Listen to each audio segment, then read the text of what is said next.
And we're back for another episode. In this episode, we're going to be doing the level 87 magical role quest in Final Fantasy XIV.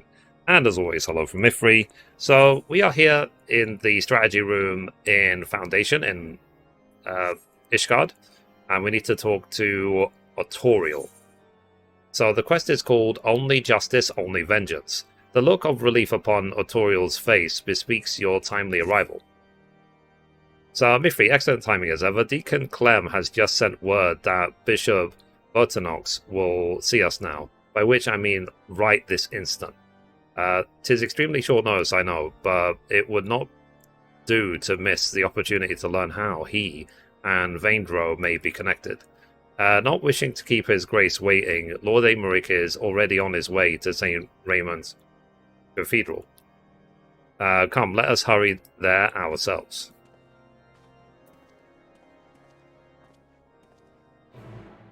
Alright, let's go to the cathedral.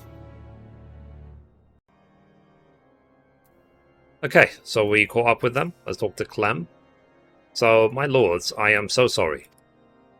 I informed His Grace that you were making your way hither, but shortly before you arrived, he recalled that he had urgent business and had to leave the cathedral at once.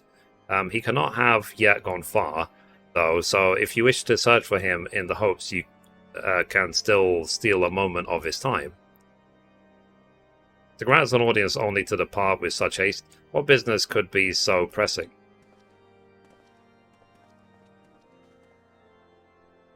Okay, so we have to search for him. Potentially he's just outside, so let's go. Sorry, hurry. I have no idea where he could be.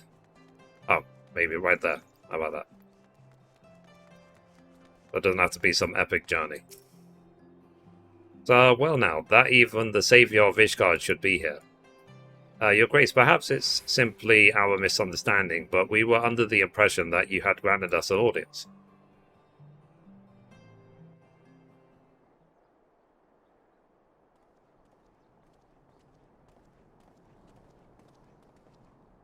So, Lord Speaker, rest assured that I was just about to return to the cathedral. There's no need, Your Grace. This will not take long. As you may have heard, we are investigating a young man named Vaindro. Is he known to you? Oh no, I cannot say he is. With the exception of the former Archimandrite, I am sure that I know no one by that name. But mine and the Archbishop's are known to many, yes? Perhaps this youth took inspiration from public services over which we presided. Goodly soul that he is. Full glad am I that his faith was of comfort to him in sickness, and I pray to Halone that he will soon be found in good health. Now then, if there was nothing else, I shall return to my duties. Uh-oh.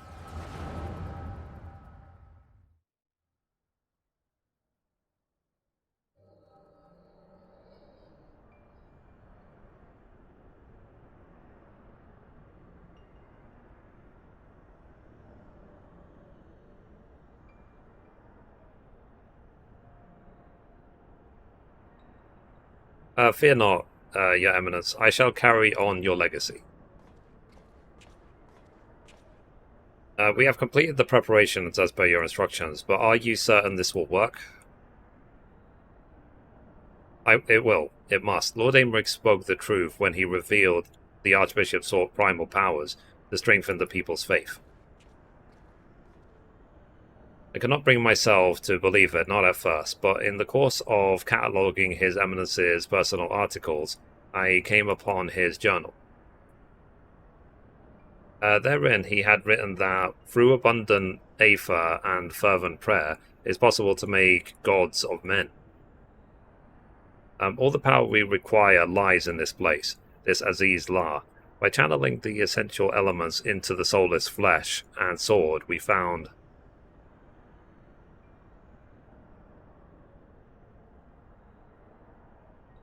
we shall summon forth King Fordun and his Knights 12, and by his blessing Ishgard shall be restored to its former glory.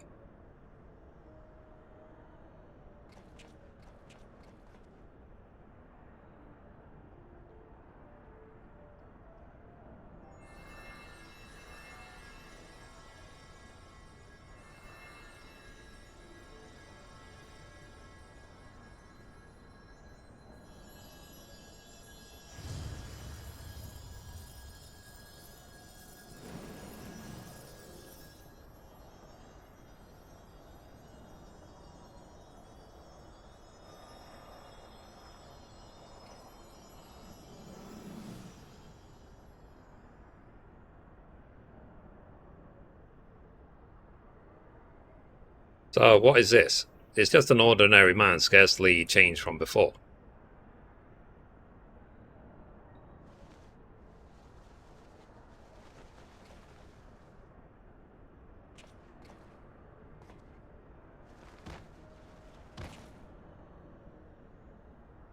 It's like me in the morning.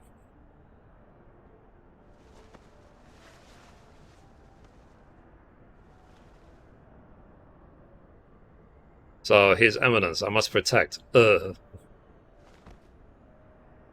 Breakfast? Gaming news? Oh no, this isn't right. Confound it, perhaps I overlooked something. Must return to the Holy See and review the journal. Your Grace, what shall we do with this thing? Leave it. 'Tis a failure without use or value. Denizens of this place will deal with it soon enough.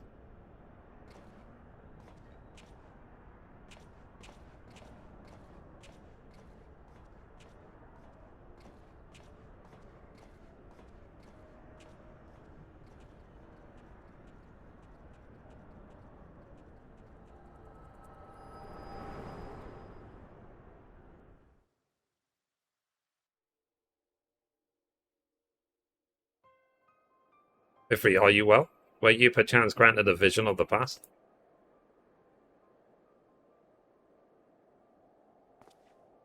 So, an attempted summoning of King Forden and his knights 12.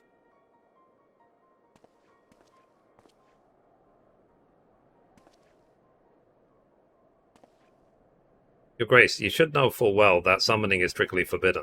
You will accompany us to the congregation and explain yourself.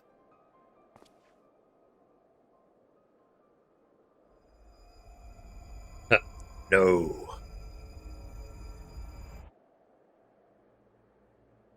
I have dedicated my life to the Church, conducted my affairs in accordance with the Scriptures, and taught others to do likewise.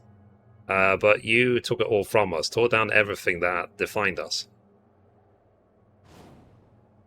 You cannot know how it feels to have your existence rejected, to be forsaken by your community, to be denied by your society. Well, I deny you and this justice. I deny Anishgard where the Church is something. I refuse to accept it. Do you hear me? I refuse to accept it. Too quick for me.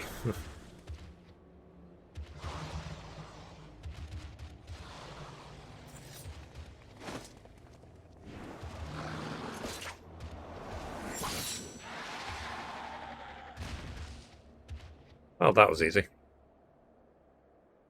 Your Grace, no.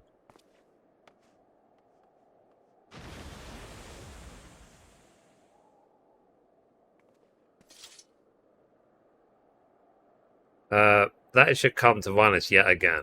Would that your hand not have been forced, my lord?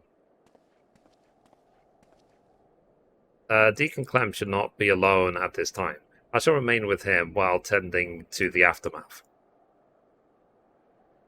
When things have settled, I'll return to the congregation. Pray go on ahead and get some rest.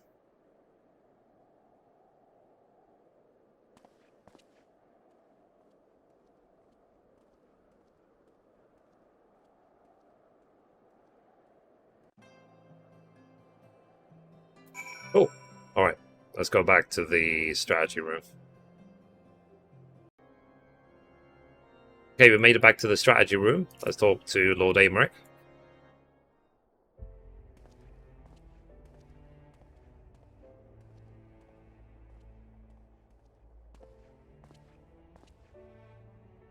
So, how fares the Deacon? Well enough, given the circumstances. Though understandably shaken, he is more determined than ever to help his fellows. Truly, he is possessed of a stout heart. But to think that even a member of the Synod could succumb to despair and turn. The crisis gripping the Church is far graver than I had imagined. In pushing for such an abrupt separation of religion and state, we may have exacerbated the growing divide between the clergy and the general populace. Mithrie, will you recount in full that which you witnessed in your vision?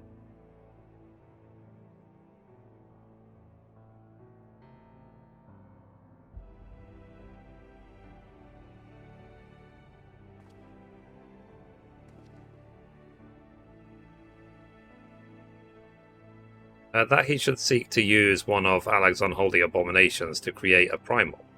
Yet that which manifested was not like the being you fought, but rather retained the form of a man, one driven by the desire to protect the Archbishop. We may safely assume that the bishop did not have sufficient aether. Bereft of Nidhogg's eye, the sword of Ascalon no longer has such power, nor does that of the warring triad remain to be harnessed, thanks to your voracious intervention. But if the summoning failed, how did the clone come to possess life, and what purpose drives it? Lack of aether notwithstanding, the necessary components were present for a summoning. Perhaps the ritual itself was a success, and the vessel, though imperfect, arose as a champion of the Archbishop. Yet how did he come to be in the Central Highlands? You believe that this clone and the man who became the blasphemy are one and the same? Hey, I merely speculate. Yet, considering what we know of the clone and Vainro, it would seem a likely possibility. Wherever the truth may be, it will not elude us forever. But first, I must lay some groundwork for the next phase of our investigation. God's permitting, I will have news to share ere long, so pray look in on us when you can. Cool.